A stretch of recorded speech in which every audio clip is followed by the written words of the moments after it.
Às vezes o problema de muita gente não é essa crise que nós estamos vendo. Às vezes o problema das pessoas não é o coronavírus, não é a falta de oxigênio, não é a falta de leito, mas é a perda de alguém que morreu por uma causa natural. É a perda de algum sonho, é a perda de algum investimento. É a decepção de ter lidado com alguém e recebido a ingratidão como troca. Às vezes a dor de alguém, tem gente que não está nem aí para a crise, mas está vivendo um outro tipo de crise dentro da família. Alguém que está com alguém enfermo, alguém doente, alguém que está, perdendo alguns valores, algumas situações dentro da própria casa. Entraram pessoas aqui por essa porta, tem pessoas assistindo que estão vivenciando um outro tipo de crise bem diferente da que o nosso Brasil está enfrentando. Eu quero falar para você através de um texto que está no livro de Gênesis. Você tem a palavra de Deus com você? Você tem a Bíblia com você? Então abra no capítulo 11 do primeiro livro da Bíblia, o livro de Gênesis. Gênesis 11, versículos 27 a 32. Gênesis 11, 27 a 32. Se você tem a sua Bíblia, é muito bom que você abra. Se você não tem, não há nenhum problema. Nós vamos projetar esse texto. E eu quero pedir para você de casa colocar apenas a referência para mim aí. Gênesis 11, 27 a 32. É um texto muito interessante. E esse texto, ele vai trazer assim, não somente um entendimento, ele vai trazer não somente uma revelação, bem como ele vai dar um feedback de tudo aquilo que nós estamos passando, de tudo aquilo que nós estamos vivendo, principalmente nesses últimos dias. A palavra de hoje, ela vai ao encontro de algumas pessoas e ela vai de encontro a algumas pessoas. Deixa eu explicar a diferença. Ao encontro é quando a palavra vai abraçar e vai dizer, tá vendo? É para você essa palavra. E ela vai de encontro quando a palavra ela bate com aquilo que você pensa. Ela bate com aquilo que você acha que é, e exatamente a palavra vai te mostrar que não é aquilo que você pensa. Nós seres humanos, meu Deus do céu, nós temos uma mania de deixar prevalecer aquilo que nós pensamos. A cada dia eu me deparo com seres humanos, eles tomando as suas próprias atitudes. É claro, eles têm a livre vontade, a livre espontânea modo de agir, o livre arbítrio. Mas eu me assusto com o que o ser humano pensa acerca de algumas coisas. Eu me assusto com o que o ser humano faz quando ele é atingido por algumas situações. Existem tomadas de decisões que são impróprias, inapropriadas, e de repente essa tomada de decisão está atrasando a sua vida. De repente o que você está tomando de decisão na sua casa nesse momento, ao invés de você achar que está avançando, está atrasando a sua vida. E eu quero ler com você o livro de Gênesis. O capítulo é o de número 11 e o versículo, eu já disse para você que é o 27 em diante. Diz assim a palavra do Senhor: estas são as gerações de Terá. Terá gerou Abraão, a Naor e Arã gerou a Ló. E morreu Arã, estando seu pai Terá ainda vivo na terra do seu nascimento, em Ur dos Caldeus. E tomaram Abrão e Naor mulheres para si. O nome da mulher de Abrão era Sarai, e o nome da mulher de Naor era Milca, filha de Arã, pai de Milca e pai de Isca. E Sarai foi estéril, não tinha filhos. E tomou Terá a Abraão seu filho, e a Ló, filho de Arã, filho de seu filho, e a Sarai sua nora, mulher de seu filho Arão, e saiu com eles de Ur dos Caldeus para ir à terra de Canaã. Vieram até Arã e habitaram ali. E foram os dias de Terá 205 anos, e morreu Terá em Arã. Confesso para você que o texto é um tanto difícil de entendimento, aquela coisa de filho de quem, primo, parente, irmão, nora, muitos nomes, mas eu quero que você atente para o seguinte, para o versículo de número 31 e 32. Terá, ele pega a sua família e ele sai com a sua família de uma cidade chamada Ur dos Caldeus para ir para Canaã.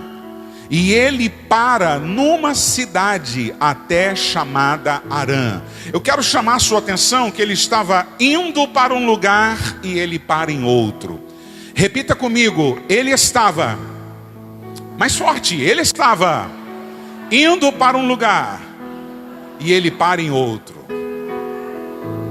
Quantos de vocês não passaram por isso na sua vida? Planejou um curso, começou um curso, não terminou e foi para um outro. Começou numa cidade, não deu certo, mudou para outra. Começou no ramo de negócios, não deu certo, teve que mudar. Entrou na escola, começou a estudar, mas precisou trabalhar, teve que sair da escola. Começou o relacionamento com alguém, não deu certo, teve que terminar. Entrou ou desenhou um projeto de sucesso para a sua vida, mas no meio do caminho aconteceu algo que te fez parar. E quando eu começo a entender esse texto, eu começo a lembrar de alguns momentos da minha vida em que eu estava indo para um lugar, eu fui para um lugar e eu acabei parando em outro. E muitas vezes eu acabei parando em outro por uma desobediência. Eu acabei parando em outro lugar porque eu não estava sensível à voz de Deus. Eu acabei parando em outro lugar no meu relacionamento com pessoas. Eu acabei ferindo gente e sendo ferido porque eu propus uma coisa e acabou acontecendo outra coisa. O texto vai dizer que havia em Ur uma família e o pai se chamava Terá. Ele tinha 3 filhos, chamado Naô, Arã, Abraão. E eles então começaram ali. O versículo 28 vai dizer que um dos filhos de Terá morre. E o seu pai, estando ainda vivo, ele sai de Ur dos Caldeus. Ele ficou triste com a morte do seu filho. Ele sai da sua cidade e ele vai em busca de um renascimento. Ele vai em busca de um novo tempo. Ele vai em busca, sabe, de um novo momento para a sua vida. Eu tenho para mim que eu e você, nesse momento de crise, o que mais nós estamos querendo é ir em busca de um novo tempo, amém? A gente está querendo se reinventar. A gente está querendo que esse negócio passe logo. A gente está querendo acertar as coisas. A gente está querendo mudar como ser humano. A gente está querendo, sabe, ter vitória nas provações. A gente está querendo mudar a vida das pessoas. Mas às vezes, aquilo que a gente propõe, aquilo que a gente quer, não acontece. E isso acaba atrasando a nossa vida. Eu tenho uma palavra para você nessa noite. Não seja você o seu maior impedimento de vitória. Às vezes pessoas podem me atrapalhar. Às vezes pessoas podem atrasar a minha vida. Às vezes alguém pode me impedir de chegar aonde eu quero chegar. Mas que seja alguém e não você a atrasar a sua própria vida. E foi isso que aconteceu aqui. O pai Terá, ele desgostoso, ele resolve mudar de cidade, ir para uma terra bendita, reconhecida pela sua prosperidade. Nessa terra manava leite e mel, e ele sai então acompanhado dos seus filhos, da sua nora, e ele leva todo mundo. Ele falou: olha, perdi meu filho e eu estou em busca de uma nova vida, de uma nova situação. Eu quero mudar essa situação de luto. Foi aqui que eu perdi meu filho, foi aqui que eu vivi as minhas derrotas. Eu quero mudar de ar, eu quero mudar de vida, eu quero ir para um novo tempo, eu quero ir para uma nova história. E a palavra de Deus diz que ele saiu de Ur. Uma das coisas que eu gosto muito de frisar é quando alguém decide mudar, você tem que tomar uma atitude. Não basta decidir mudar, não basta dizer: eu quero mudar, amanhã vai ser diferente, eu vou amanhã fazer uma ação que eu vou mudar a minha vida, eu vou decidir. Não basta decidir, você tem que mudar. A ação, ela tem que se cumprir no tempo exato do verbo. Você tem que projetar a sua ação, não ficar decidindo, não ficar procrastinando. Amanhã eu vou fazer, amanhã eu vou para a academia, terça-feira as coisas vão mudar, no domingo. Quantas pessoas prometeram alguma coisa no dia de hoje e não puderam cumprir? Porque prometeram, porque apenas decidiram. A verdade é que elas tinham que fazer acontecer. E eu louvo a Deus pela vida de vocês que estão aqui, de quem está em casa, porque você decidiu vir ao culto, mas não apenas decidiu, você veio e está aqui nessa noite. Você entendeu a diferença? Muitos estão em casa porque decidiram, mas alguma coisa aconteceu e não puderam estar aqui. Estão nos acompanhando pela internet. Glória a Deus pela sua vida. Beijo para o seu coração. Mas outros que podiam estar, não estiveram. E aqui eu vejo um homem que sai de Ur dos Caldeus em direção a Canaã, mas ele para no meio do caminho. Aquela parada, ela era para ser apenas um renovo das forças. Enquanto ele estava andando com seu povo, ele acha uma cidadela, ele acha uma cidade, e ele fala assim: vamos parar aqui, porque aqui tem água, aqui tem comida. A gente dá uma paradinha, a gente dá uma descansada, depois a gente segue viagem. A gente para aqui, sabe, uma semana só para reabastecer, para fazer um alinhamento, depois a gente segue viagem.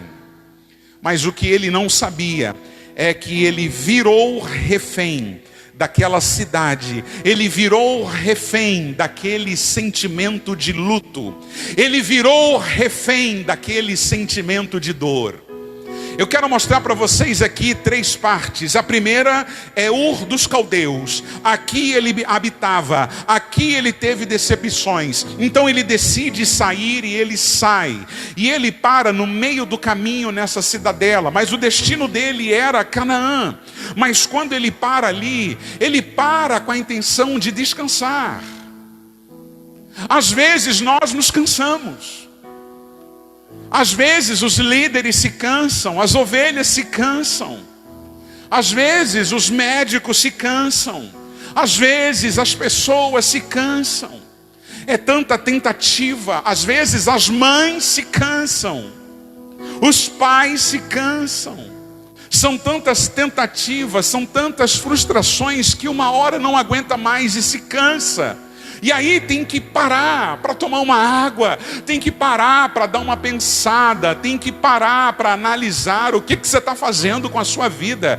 E eu quero perguntar para você nessa noite: o que você está fazendo com a sua vida neste exato momento das suas crises? O que você fez com a sua vida dias atrás? O que você fez com a sua vida hoje? O que você vai fazer com a sua vida nessa semana? Com a crise interna, com as dores que você em casa está vivendo, o que você está fazendo? Sabe o que Terá fez? Terá, ele parou no meio do caminho, e diz o texto, eu quero que projete por gentileza o texto no versículo de número 31 e 32. O texto vai dizer assim: e tomou Terá Abraão seu filho, Ló, filho de seu filho, Sarai, sua nora. Vamos ali para o finalzinho que diz assim, ó. E eles foram para a terra de Canaã, mas eles vieram até Harã, e eles habitaram ali. Agora olha o versículo seguinte: e foram os dias de Terá, 205 anos. Sabe o que aconteceu? Terá, ele morreu em Harã.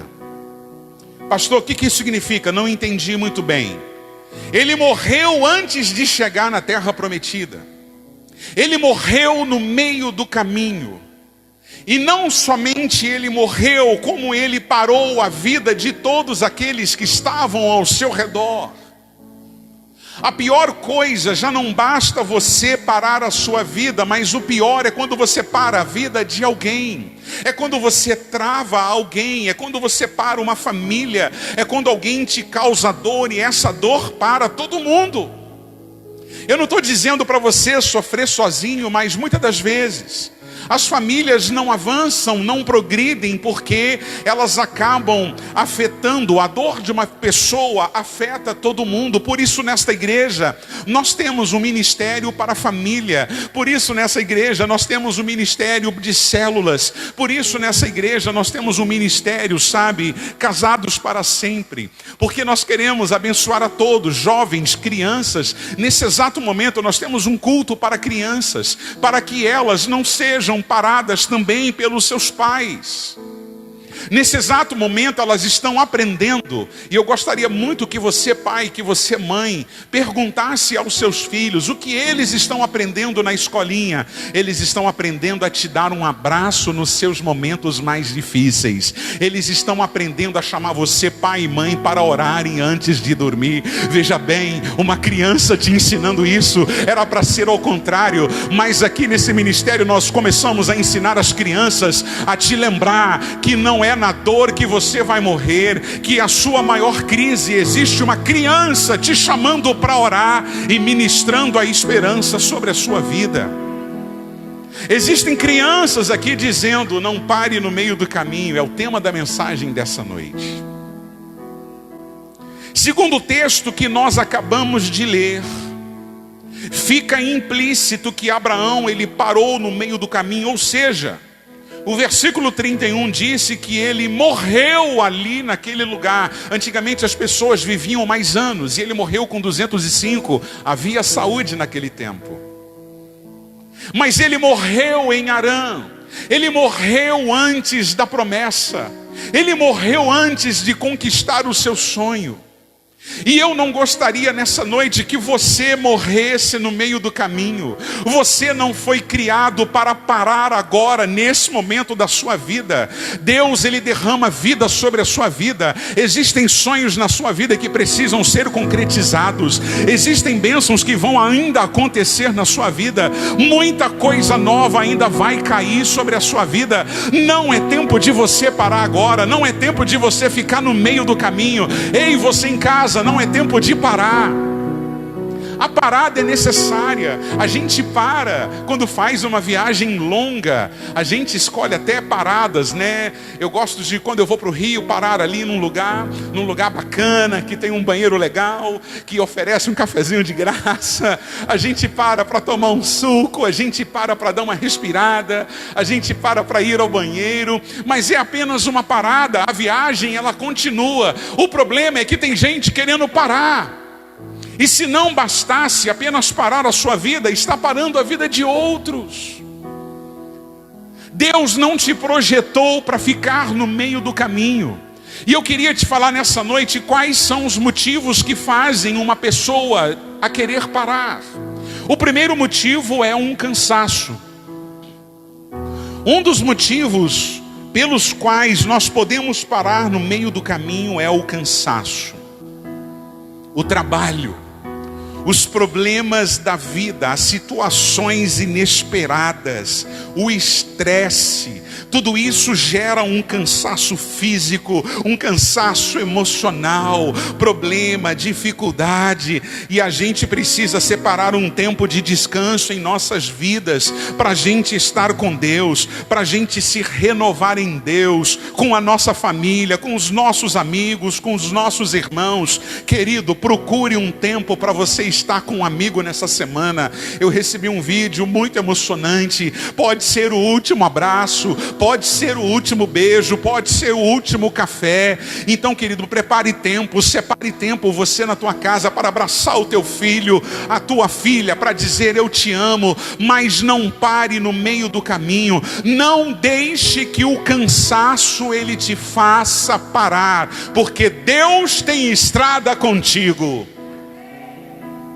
Segundo motivo que muita gente para no meio do caminho é o desânimo.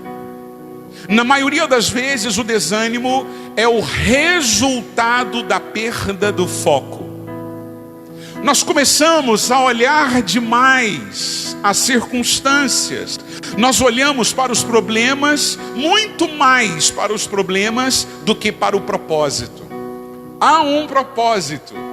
Terá tinha um propósito, mas ele olhou para a perda do filho. Ele ficou em luto anos por causa do filho, e isso paralisou a vida dele e a vida de muitas pessoas.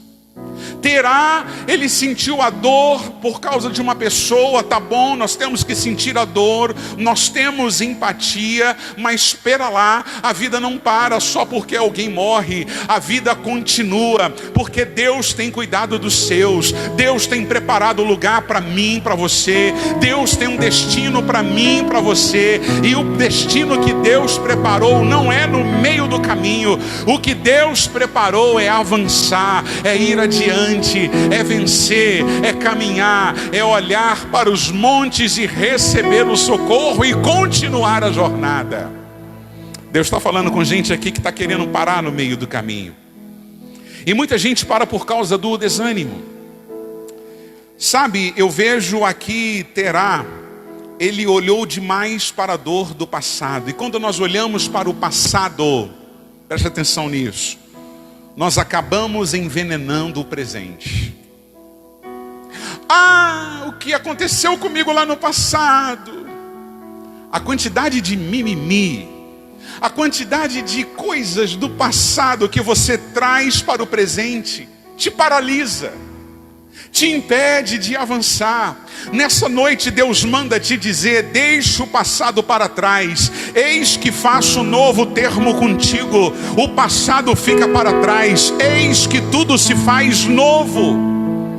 O motivo de você não avançar, o motivo de você estar vivendo essa coisa que você está passando, essa luta, essa dor, esse luto, é porque você parou, é porque você fica olhando para trás, lembrando do que poderia ter acontecido, lembrando de pessoas que te feriram. Deus está dizendo: eu faço nova todas as coisas. E cadê aqueles que querem receber o novo de Deus? Onde estão aqueles que querem receber novidade de Deus? Onde estão aqueles? Aonde estão aqueles em casa que querem receber o novo de Deus, que querem lançar o passado para trás e caminhar para frente?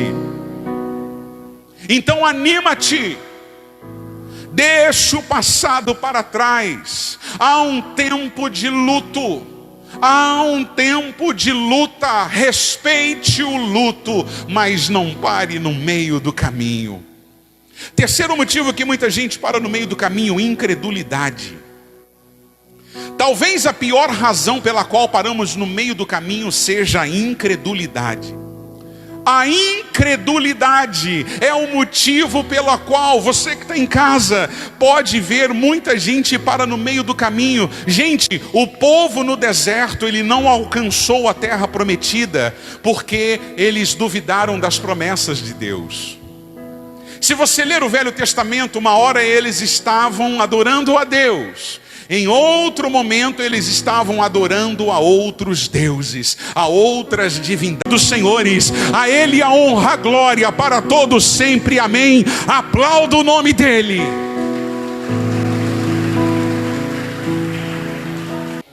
Quarto motivo por que muita gente para no meio do caminho: conformismo. O povo no deserto desejou voltar para o Egito. Egito significa escravidão. Eu não consigo acreditar nisso.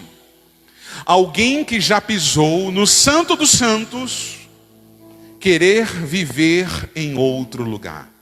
Alguém que já experimentou a glória de Deus, alguém que já viu o mar se abrir, operações miraculosas de Deus, querer voltar para o Egito, querer viver debaixo de escravidão. Desculpa, eu não consigo entender, porque o Egito ele aprisiona, o Egito ele te domina, o Egito ele te limita a crescer. O Egito te faz ficar conformista. Tá bom demais o jeito que eu tô, pastor. E como é que você tá? Eu tô com a vida arrebentada, mas tá bom. E costuma culpar a Deus. Deus sabe todas as coisas, né, pastor? Estou aqui com a minha vida, eu estou aqui fazendo isso, eu não cresço, eu não avanço, eu não consigo vitória. Acaba se conformando. O povo do deserto, ele desejou voltar para o Egito. Eu quero te dizer, querido, Romanos capítulo 12, versículo 1 e 2. Deus tem o melhor para as nossas vidas. Ei, presta atenção nisso. Deus, ele não tem somente o que é bom e agradável, mas Deus tem muito mais para revelar na minha vida, na sua vida, com qualquer glória que há de ser revelada. Não se amolde ao padrão desse mundo, mas acredite que Deus tem a boa, a perfeita e agradável vontade de Deus para você. Deus tem o melhor para você. Então saia do meio do caminho, saia da mesmice. Não se conforme com a vida que você está levando. Se levanta, bota de pé e comece a traçar os planos da sua vida. Comece a desenhar a sua levantada. Comece a desenhar aonde você vai estar ano que vem, exatamente no mês de maio. O que você vai estar fazendo, aonde você vai estar dia 31 de dezembro. Comece a projetar que você vai estar bem, que você vai estar curado, sarado, que você vai ter resolvido os seus problemas, que você vai ter se levantado do meio caminho e terminado a tua jornada. Comece a planejar que o teu relacionamento não será mais o mesmo, que o teu casamento vai agora voar. Comece a planejar que os teus sonhos serão agora realizados. Comece a desejar que o teu curso vai te preparar para ser alguém que vai governar sobre instâncias dessa cidade. Deus vai levantar você numa posição,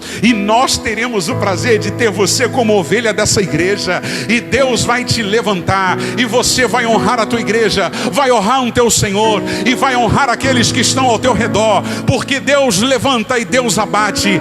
Deus, ele ao mesmo tempo quebra o arco, ele despedaça a lança, mas ele também projeta a tua vida. Então nesse momento levanta a tua mão e deseje agora: eu quero ser levantado por Deus para um propósito. Aproveite e aplaude o Senhor.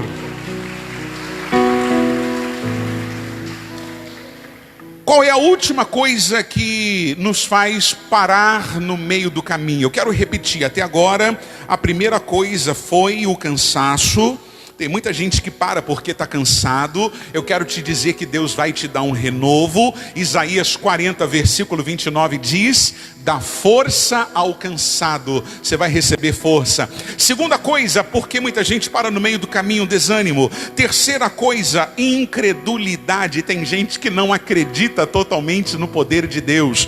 Quarta coisa, o conformismo. Deus não quer ver você parado, Ele quer que você experimente qual é a boa, perfeita e agradável vontade de Deus. Última, quinta coisa que impede muita gente de avançar, que faz com que pessoas fiquem no meio do caminho: o medo. O medo rouba a nossa fé, tira os nossos olhos de Deus. O medo faz com que eu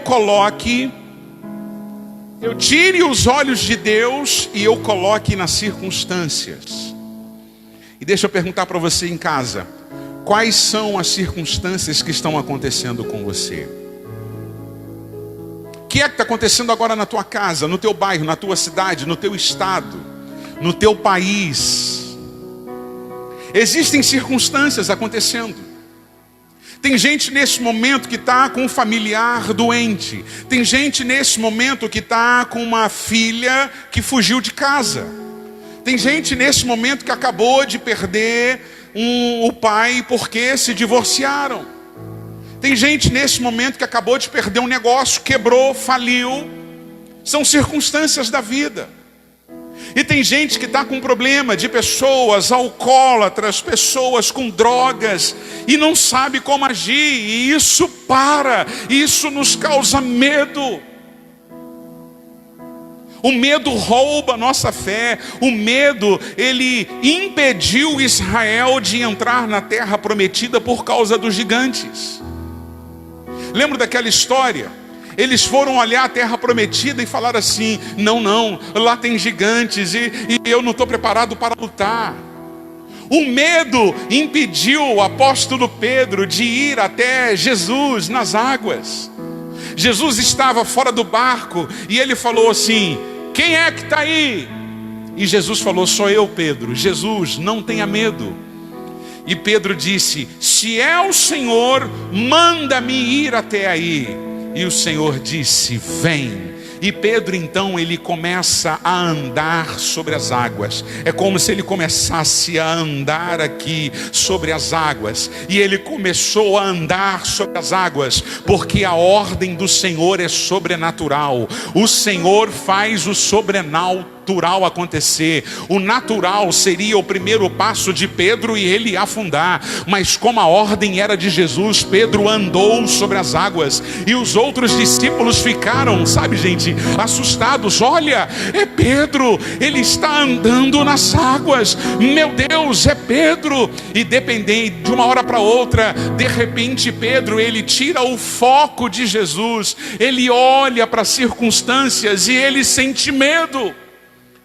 E quando ele sente medo, ele afunda. É isso que acontece com você. É isso que está acontecendo com você em casa. Nós deixamos o medo nos paralisar. A gente acaba deixando o medo calar a nossa boca. A gente deixa o medo, sabe, não permitir que a gente tenta mais uma vez. Por que você tem medo? Medo de acontecer aquilo que aconteceu. Medo de traumas passados se repetirem. Medo de... vai ser a mesma coisa. Daquela vez eu fiz, vai acontecer de novo. Querido, vença os traumas de derrotas passadas. Deus é um Deus de coisa nova. Deus renova, Deus limpa, Deus transforma. A prova disso são homens e mulheres que estão aqui nessa noite e foram transformadas porque tiveram um encontro de impacto com Deus. Não tenha medo de mudar. Não tenha medo de entregar a sua vida para Jesus, porque quando você entregar, Jesus vai fazer e Ele vai tirar esse medo e você vai andar sobre as águas. Eu não estou falando sobre as águas do nosso rio. Eu não estou falando sobre as águas dos nossos mares. Eu estou falando sobre o sobrenatural lá da tua vida, da tua casa. O problema que você está passando, você vai andar sobre ele, porque Jesus vai te dar uma ordem. Vem, e você vai se levantar, e você vai, e o teu casamento, a tua casa, o teu filho será restaurado em nome de Jesus. Mas por favor, não tenha medo. Não olhe para o lado, não olhe para o vento, não olhe para os trovões. Olhe apenas para Jesus, que Ele vai te levar até o caminho desejado. Sabe qual é o final da história? O final da história é que Terá, ele morreu em Harã. Terá é pai de Abraão. Ele morreu em Harã. Ele viveu 205 anos e ele morreu em Harã. Ele é um exemplo clássico de pessoas que pararam no meio do caminho. Eu quero perguntar a você nessa noite: você quer ser igual a Terá? Você quer ficar parado aonde você está? De repente você parou no meio do caminho há muito tempo, não sente mais a presença do Senhor. De repente o fogo não queima mais em você. De repente algo tem feito a incredulidade, vamos ver aqui o medo, o conformismo, de repente você, o desânimo, o cansaço, isso tudo está cooperando para que você pare. Nessa noite Jesus te dá uma ordem: levanta e termine a sua jornada. Sabe o que aconteceu? Terá morreu, mas Abraão, filho de Terá, ele falou assim: eu não serei igual ao meu pai, eu não ficarei nessa terra, eu vou em busca da minha felicidade, eu vou lutar pela minha família, eu vou seguir adiante, ainda que tenha gigantes, ainda que tenha serpentes, ainda que tenha escorpiões, ainda que tenha exércitos, eu vou lutar e eu vou vencer, porque o Todo-Poderoso está comigo e Ele é maior do que qualquer entidade, Ele é maior general de todos os tempos, Ele nunca perdeu uma batalha. Então Abraão pegou a tua esposa Sara e ele pegou todos os seus pastores, o seu gado, e ele falou: gente, se levante, se coloque de pé, porque nesse momento nós vamos terminar a caminhada. Chegou o tempo de você terminar a sua caminhada, chegou o tempo de você se colocar de pé, chegou o tempo de você sonhar os sonhos de Deus para a sua vida. Se prepare, se coloque de pé agora, nessa noite, porque Deus vai fazer você atravessar. Mas Ele tem uma palavra para você: não pare, não pare, não pare. É a palavra de Deus para a sua vida. Receba, aleluia.